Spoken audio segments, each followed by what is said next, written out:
This right here is a camera. It's a feature of Minecraft exclusive to the Bedrock and Education Edition, and it's never been added to Java. It was also functional with some very cool mechanics, as I'll later show you. The camera is one of many Minecraft features that only exists on the Bedrock edition of the game. From unique commands to game-breaking Bedrock-only bugs, to mechanics that only work on Bedrock, and to so many other aspects of the game, Minecraft Bedrock has a lot us Java players are missing out on, or haven't even heard of before. So today, let's discuss 22 Minecraft features exclusive to Bedrock. Only good ones though. Let's begin. We'll start with some basic but cool changes first. On Bedrock, Fire Aspect can actually be used to ignite TNT. You can right-click a block of TNT with a Fire Aspect sword, and easy. And this also works for candles and campfires. Interestingly, if a player is on fire, they can also light a campfire using their immolated body before they burn away. Impaling does extra damage to mobs underwater and during rain, and with this damage buff, you can actually one-shot most mobs. It's quite strong. Tridents are easier to obtain on Bedrock because 15% of drowned spawn naturally with them. They can also melee attack you for quite a lot of damage if close enough. Sharpness adds a flat rate of 1.25 damage each level compared to the Java method, which utilizes the level to determine the extra damage added. As we know from the numerous amounts of times we've had an annoying run-in with cave spiders, the poison effect won't ever kill you, but will instead tease you with death by dropping you to a scary half a heart. Well, on Bedrock there exists another potion effect called Fatal Poison. Now, the only way to actually use this effect in survival is through giving a parrot a cookie, but with commands you can use this on yourself or other mobs and it will kill you. Hero of the Village also works differently on Bedrock. On Java, saving a village by defeating a raid, of which you totally didn't intentionally start, will give the player the Hero of the Village effect, which makes villagers drown them in gifts and cheap trades for 40 minutes. On Bedrock, there's no big party with gifts, talk about ungrateful, but instead the effect will reduce the cost of trades in whatever village you're in, like an AoE buff. Why don't you come save my village of subscribers, by the way, by increasing our population to 400k with a nice left click of the sub button. You won't get any extremely exploitative trade discounts, but you will get, nothing? Anyways, Bedrock seems to have a lot of unique rideable mobs. If you thought spider jockeys were cool, well, on Bedrock you can also find cave spider jockeys. And if somehow these cave spiders spawned in the nether, they also have a 1% chance of spawning as a wither jockey, giving you poison and the wither effect upon being hit. Now, normal spider jockeys are also different on Bedrock. They can spawn with husks, wither skeletons once again, strays, and even zombie villagers riding them. There's actually multiple ride commands on Bedrock that let you spawn many mobs with different entities riding them, allowing for interesting combinations, but Java still takes the cake here. As I'm sure you already know, Bedrock has a unique building or bridging mechanic that allows Bedrock players to put even hacked clients on Java to shame. By moving your crosshair in front or to the sides of a block like so, you can see that the block is still outlined or selected, and by right-clicking to place a block, you can do this. It's pretty fun and actually quite easy to master.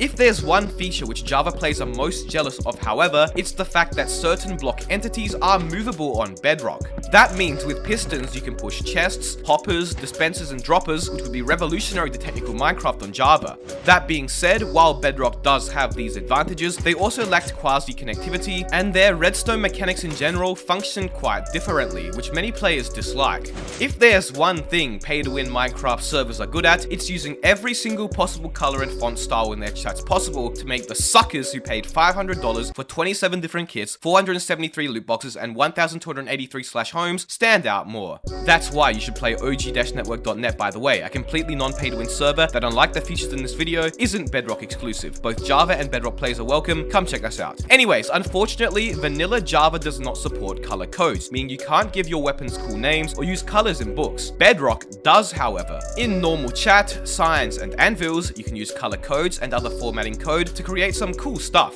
You can also use them in books, which notice there are 2 book pages on the same screen as well, although the world doesn't pause when writing these books, meaning you could very well lose your masterpieces.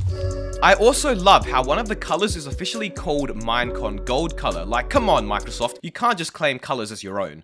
Fallen trees are a feature of Bedrock, which make this structure comprised of logs and vines. It's a small feature that adds some nice variation to forests and other biomes, primarily made up of trees on their surface, and would have been a good addition to 1.19, the wild update on Java.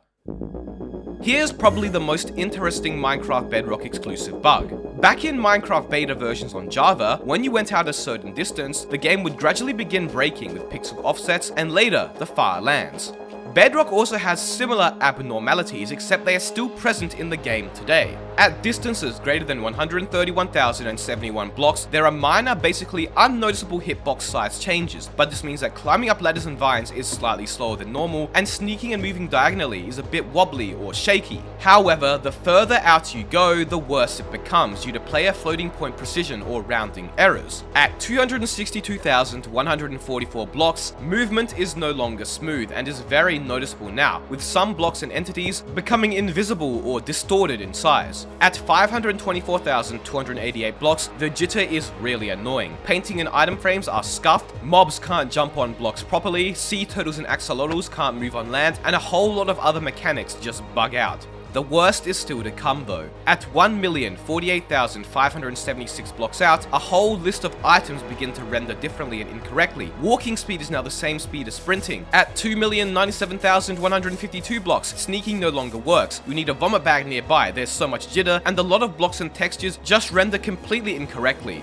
At 4,194,304 blocks, you can barely move. In fact, you can't move at all along the axis of which you're out 4 million blocks on. In fact, to even navigate around this area, you need to use ender pearls or other methods to get around. It's basically unplayable at this point. I mean, just look at this. But let's skip ahead a few million blocks, shall we? Now at 16,777,216 blocks out, and we arrive at the mythical Stripe lands. If you somehow manage to get out here in survival, which is basically impossible because at 8,388,608 blocks, you can no longer walk without falling through the world, then you are greeted with this terrain, which you can't even fly through, requiring the buggy mess that is now ender pearls to traverse. The game is completely and utterly broken now, as the coordinates of each block are off by up to a meter, causing the blocks to render in the completely wrong place. You can keep going further and break this even more, by the way. I wonder if we'll ever see a player managing to walk or travel all the way out here, as players have done for the Farlands. Bedrock has a few unique commands, as we saw earlier with the /ride command. First, let's talk about game rules. On Bedrock, you can disable command blocks, PvP, coordinates, tags, and TNT from exploding. Nothing really that interesting. Most can be accomplished on Java through various methods. However, the unique normal commands are quite cool. Using /set max players, you can set the max number of players that can join a multiplayer game. /transfer server supposedly transfers players to another server. /ticking area allows you to add or remove ticking areas or chunks, which are chunks that continue to be updated when players aren't nearby, just like spawn chunks on Java. /mob event disables wandering traders, pillage patrols, and the Ender Dragon, and /WS server allows you to connect to WebSocket servers, meaning you can pass messages through an external server in Minecraft. The camera, designed for the Education Edition, made its way into multiple versions of Bedrock throughout the years, obtainable with the give command in specific versions, but now unobtainable without inventory editors. In the Education Edition, a unique version of the game based on Bedrock, you can obtain the camera through the creative inventory like so. Now, I gotta be quick here, because apparently I can only open the Education Edition one more time or something before I have to buy it. That's not very education friendly, Microsoft. But by selecting the camera in your hotbar and holding right click, you can take a picture like so. This works in third person as well, so you can take some nice selfies. You can also right click and place the camera down, and then going up to it and right clicking it will make it lock on and focus on you, and some smoke will be emitted from the camera before it snaps a picture after a few seconds. Pretty cool. But that's not all. We also have access to another unique item called the Portfolio, which when opened will display all the pictures you have taken on that world. You can caption the pictures here, delete them, and even convert them into a holdable picture item that can be put into item frames. This right here is a great feature of the game. Even better though, with a normal book and quill you can get images from your portfolio or inventory and place them inside, allowing you to put pictures and descriptions like a little journal of events. Then upon signing the book, you have the option to export the journal into a PDF file, which you can open and view on your computer. I have to say, the ability to create images, put them in journals and books, as well as frame them in item frames would be awesome to have on Java. You could have various pictures of experiences you've had with friends at your base, images of cool terrain, you could use them for item sorters, and you could keep a journal of day-to-day events, maybe taking one picture every day and writing about what happened. It's such a neat little feature that I hope will be added to Java and properly to Bedrock in the near future. Now, if you excuse me, I have to forever keep Education Edition open in the background so I don't lose access to it. You've most likely forgot that snow golems existed because they are so useless, with their only real function being a method of easily farming snow. Anyways, for some odd reason, many mobs on Bedrock seem to have a deep-rooted hate for snow golems. Evokers will attack them without being provoked, so will Vindicators, Witches, Zombies, and Zombie Villagers. As for why, well, maybe they got sick of being destroyed by the Iron Golem. Next, we have a feature which does exist on Java, but not nearly to the scale it does on Bedrock. On Vanilla Java Edition, you can only go up to a max of 32 chunks render distance, and warning, even with the beefiest of PCs, the game performs shockingly. I have an RTX 3080 for reference. With performance enhancing modifications such as Optifine, this can be improved upon, and some versions of Optifine even let you go up to 64 render distance, which, warning, will take multiple minutes to load the chunks around you and may set your PC alight. On Bedrock though, you can go up to a whopping 96 render distance, and while it is laggy, it's still decently playable. The chunks load much quicker around you as well. 32 chunks is a breeze, 0 noticeable lag, and 64 performs quite decently as well. There's actually a lot of performance differences between Java and Bedrock, and I could talk about how arguably the best exclusive feature of Bedrock Edition is its exclusively great client and server performance, but if you're curious, you can watch this video here.